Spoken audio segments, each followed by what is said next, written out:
Hi there everyone, Lars here from Camille's Harem. Not just a podcast for novice writers by novice writers, but also a YouTube channel by novice writers for novice writers. Because writing is an adventure, it's more fun with friends. And in this video, I want to continue having a look at the anime Vermeil in Gold.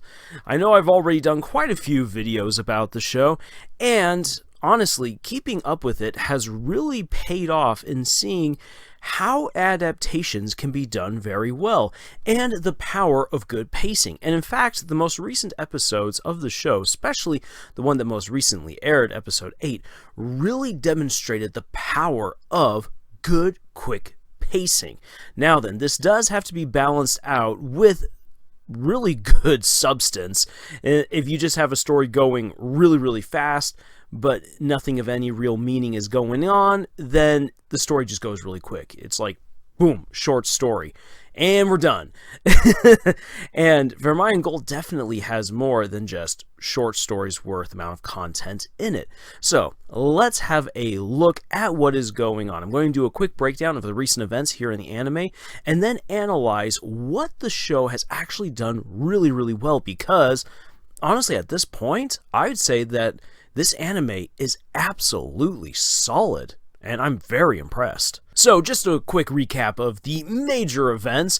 After Professor Obsidian went through with his horrible experiments to become a demon himself and to manipulate demonic powers, he riled up Vermeil. Alto stepped in to try to stop things from going too far. Vermeil basically killed him and then had to initiate a spell in order to restore his heart by basically giving him her heart, which now links their lives together. And so after defeating Professor Obsidian, well, Alto's life is linked to Vermeil's life. If one or the other dies, then the other one will kick the bucket immediately. And now Vermeil, who is an immortal, is now tethered to immortal life. So even if Alto doesn't get killed, well, he has the lifespan of a mortal, and so her fate is sealed. And this caused a lot of tension between the two of them right here. Alto, while grateful that he's still alive, is sad that Vermeil is giving up the potential of her immortality. Vermeil is upset because she feels like she's cursed Alto and has unduly bound him to her in a way far beyond just simply master and summoned spirit. So we have that going on. On top of that, the two of them are beginning to realize that they actually are falling in love with each other. And so it takes Lilia to come in, kind of set Vermeil straight. Vermeil goes, and while we've had small little confessions up to this point, this is the moment where basically the two of them give in to their feelings for each other. They share a passionate kiss, and from that point on, they become way more physical with each other. And that's actually something I really like here within the story, both in the anime and in the manga, is that you get subtle changes that reflect the evolution of an actual romance, where we've gone beyond the awkward, flirtatious period of two people getting together, and now they've said that they liked each other, and it's kind of like giving one another permission to explore, to get more physical. This is the stage in an early relationship where this is, I mean, if you're the sweet innocent type, it's like, we're always going to be holding hands because we love each other so much. Or you get way more physical, like what we see here in the anime. In any case, if you really pay attention, especially to episode 8, you'll see that there is this really neat shift to the two of them being, even Alto as Beta Boy, is more comfortable with getting physical. And that's important for later on in their relationship as they then transition to the more meaningful and much stronger moment in a growing relationship where the two begin to have real conversations, and it's not just the physical or the flirting anymore. And we get into the meaty stuff of what it actually means to have feelings for someone else. So things are progressing along really well, and we're only in episode 8. We still have 4 more episodes to go, and there's definitely going to be some action, some tragedy, some drama, and some redemption along the way. But I'm not going to give any spoilers to that here. But just as things are beginning to look up for Vermeil and Alto, as they now have accepted one another's feelings and their relationship is progressing, they then get pulled into the machinations and shenanigans of the student council. And the student council president, with her steely, cold gaze, is recruiting them basically for her own purposes, which we don't entirely know yet in the anime. And to be quite frank, we don't fully understand them yet in the manga either. And Alto and Vermeil's life are very much on the line if they do not do as the student council says. On top of that, Alto now has to prepare for a special bronze exam, which will determine if he is able to once again advance later on in his school career and have a shot at becoming a gold level wizard. But on top of that, we are introduced to the Platinum Square. These are the mages that have basically pioneered the very depths of what magic can do, to the point that their amazing magical prowess combined with their knowledge allows them to create new forms of magic that defy all of the rules as the rest of the magical community understands them. So there is a whole lot happening, and this has all been going down in just 2 episodes, and I'm really just kind of giving a general overview of the events and the main plot points. There's actually a whole lot to dive into. Again, substance to go along with the fast pacing. When you can balance out the two, where you can deliver in good, quick, succinct ways the important world building, important characters, important characterization, important character development, you can then cover a lot of ground really quickly and make it feel impactful, and the audience doesn't feel like they are overly long mired in basic fluff. And in fact, then by going this fast, you then have the time to add in those good fluffy moments like between Alto and Vermeil. Now, before I dive into a deeper analysis of what novice authors can actually learn from the most recent episodes of Vermeil and Gold, I want to have a quick look at some anime original material right here. In fact, I think this is really well done. Earlier in the manga, we get moments where we get to see flashbacks into Vermeil's past. We are introduced to certain elements and certain characters, and we are told of darker things that are yet to come. The anime has largely skipped over that, along with a lot of the other smaller little flirtatious moments between the two. Instead, we are given this anime original moment where Alto has a dream and he meets this very curious lady in a very wrecked, strange room. And she presents him with 2 choices: the choice of justice, which will lead to a better world for all, or the selfish choice, which will only benefit her happiness. And we understand that the her is Vermeil. This is a really great setup for a moment that's going to happen later on in the anime. And again, I'm not going to give away any spoilers right here because it's actually a really cool and really depressing part of the story that ends with a really beautiful choice. Now, in the manga, this choice for Alto is kind of thrust upon him. And you immediately are all like, well, we know which choice is the choice we would all make because of the things we've just learned in this moment. But the anime is not going to railroad us to Alto's choice. Instead, it's going to present the choice before we have the horrifying and depressing revelations. And it should get us thinking, what actually is the right choice before we let emotions override our sensibilities? Would you choose a demon, even a demon who is allowing you to live, knowing that it will unleash a great calamity upon the world? Or will you hurt this demon who has saved you, who loves you, whom you love as well, but in order to save the whole world? That is an interesting question right there. And I think, again, a lot of us would then be like, well, I know what the correct answer is. I'm going to save the world because that's what a good person would actually do. Well, if you're thinking that, then be ready for the revelations that are about to come. And that's what I like about this anime original scene right here.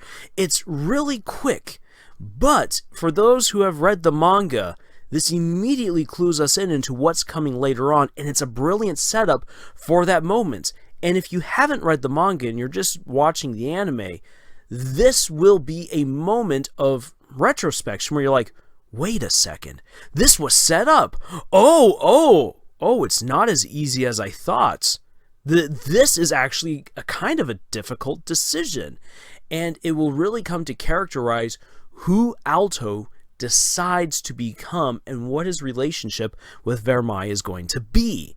So this is really awesome. This is where original content can elevate the original story. This is what an adaptation can do right. By looking at the story and saying, this is all really good and we're going to take all these good parts, but there are some things that are kind of weak. So how can we then make those weaker moments better by adding to them in such a way that lifts them up?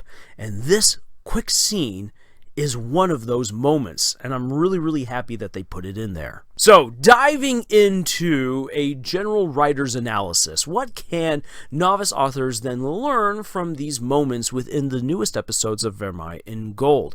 Again, pacing. Pacing is difficult. It honestly is. But if you can nail how to balance speed with substance, your story will be stronger. Some of the best stuff that I personally have written is that stuff where I was like, okay, you know what? I have only so many words to communicate all this information. One of the best books I've written, Bleed, Steam, and Steel, originally started off as a novella, and it actually became 4 novellas that were then brought together and blended together into a book. And so with a novella, you only have 40,000 words or less to tell an entire story. And so I had to cram as much great character development and world building and only have the best dialogue in order to tell that 40,000 word story. And so that then makes the final product, which is longer than 160,000 words, because I combined everything together and I added a little bit more here and there. It reads so well. It's such a well-paced, strong story because I had to balance speed with substance. And so that's something that you should consider as well. Maybe sometimes we take the easy way out with just constantly adding to our story. What if instead you told yourself, no, I only have so many thousands of words to use. I only have 40,000 words to tell an entire story. Or just like within a show, I only have 22 minutes to tell an important segment of the story. So what do I say? And that might be something that you can use to help strengthen your balancing of speed and substance, to have that great context and that great pacing. And another thing to learn is this: how can you progress a relationship well within a story? I've brought this up before and I'll bring it up again, that you don't need to have your characters get together in a relationship by the end of the story. That's Disney's way of bringing couples together. Or true loves kissed and they lived happily ever after at the end of the story. No, it can actually be really rewarding and very meaningful to the overall story and to the characters to get them together in a relationship earlier on. That depends on the story that you decide to tell. But if you decide that you want your characters to get together earlier on in a relationship, you need to show an evolution to that relationship. Just them getting together and being a couple and then being sweet and lovey-dovey is fine and all, but then they actually tend to lose any sort of growth and development, especially as a couple. And it makes us wonder, well, why should I care about their romance? Love should always be growing. It should always be evolving. And by understanding the different stages of a relationship as it goes from just the beginnings of awkward flirting to full-on beautiful romance, if you can understand those stages, you can then show those stages as they develop along the way. And again, that is a strength of Vermeil and Gold, of showing how Vermeil and Alto develop as a couple throughout the entire story. I mean, granted, it's kind of buried under the veneer of all of this sexiness and plot, but it's actually there if you're willing to look for it, and it's pretty awesome. The last thing that I think that we can learn is this: adding stuff to the story where it is needed, when you realize that something is weak, can really be beneficial. And this comes down to a matter of honest reading and editing of your story. honestly is difficult. Trust me, I've been there, I've done that, I'm still doing that, where you have to be able to just look at your story and say, okay, what isn't actually working here? Sometimes you have to remove those parts that aren't working. Or if it's a part where you're like, actually this could be really good, but it needs work, think about how you can elevate it by either changing it, rearranging stuff, or adding to it. You don't want to add too much. You don't need to write another chapter just to make something work. If you constantly do that, you're probably adding too much. It could be more succinct. Sometimes that is the remedy that you need, but you'd be surprised that usually you only really need a few sentences or a few extra paragraphs to help clarify things, to help add on to things, and then some rearranging here and there is what you need. The reason why the Vermeil Gold anime is so good is because they took their time, the showrunners took their time to look at the manga and see what really works and what doesn't, remove the things that were just way too much fluff or really weren't needed, focus on things that were most important, and add a little bit here and there to what was really necessary to elevate the weaker parts that were still important. Now then, I would have loved to have seen a little bit more flirtation at the beginning, a little bit more nuance between Alto and Vermeil, but given where we are right now in the story, the anime has very well communicated how their relationship has grown to a very important part before a very big fight with one of the main villains. So I'd say all in all, the anime is working out really great, and it is showing us some pretty good advice for how we can also better our craft as authors. So that's all I've got to say about Vermeil Gold right now. And if you're looking for more writing advice, please check out our other videos here on our YouTube channel. You can also check out our podcast, Camille's Harem, where you'll get to listen to the entire harem talking about all of the different things that it takes to grow as a novice author, and of course sharing our stories and our hilarious mistakes and the mistakes of others. It's a great time. You'll find our podcast on Podbean, iTunes, Google Play, Spotify, the works. We have writing exercises for you to check out over at our Pinterest page, and we would love for you to join our ever-growing community of authors. Links for all of that and more are down in the description below. And until the next video, y'all, thank you for joining us on this adventure that we call writing, and tschüss.